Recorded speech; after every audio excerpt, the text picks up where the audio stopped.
Buongiorno da Taglio di Po, buongiorno da Leandro Maggi con il parroco Don Damiano davanti al sagrato della chiesa. E perché vogliamo sapere che novità dobbiamo aspettarci per questa Santa Pasqua, una Santa Pasqua in un periodo particolare dove c'è veramente bisogno di avvicinarsi sempre di più alla Chiesa, e questo penso sia un pochino il sentore di tutti i cittadini del suo paese, parroco, sbaglio? Certo, buongiorno Leandro, buongiorno Tagliolesi, che bello insomma potersi rivedere, riascoltare ancora una volta, ormai prossimi alla Pasqua, il periodo è andato via veloce.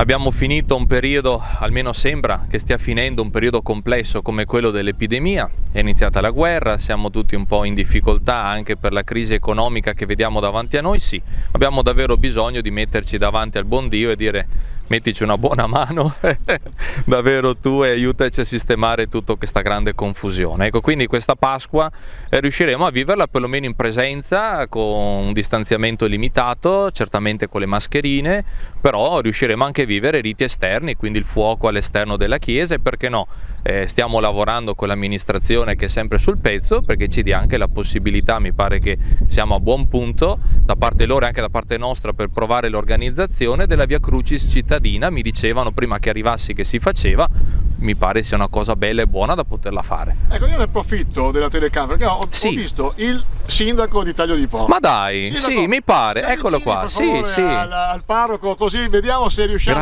in diretta a far prendere una promessa del sindaco che si possa fare la Via Crucis. Benissimo. Quindi sindaco, la Via Crucis si farà?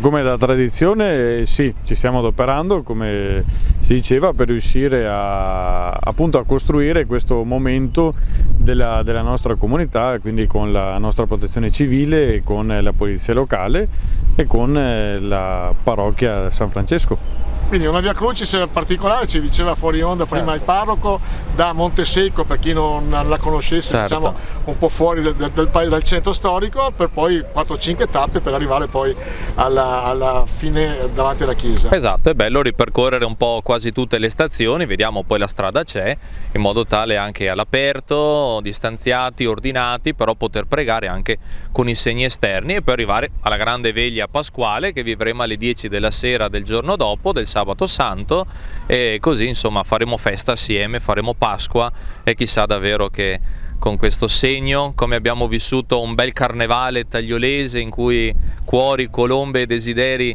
si sono alzati in volo, chissà davvero che possiamo arrivare con il mese di maggio. Un po' ha piovuto, quindi un segno piccolo di provvidenza c'è stato, chissà che ci siano tanti altri segni di provvidenza che ci rallegrano il cuore e ci fanno sperare in un futuro migliore. Ecco, preso al volo così, il sindaco non può mica più dire di no.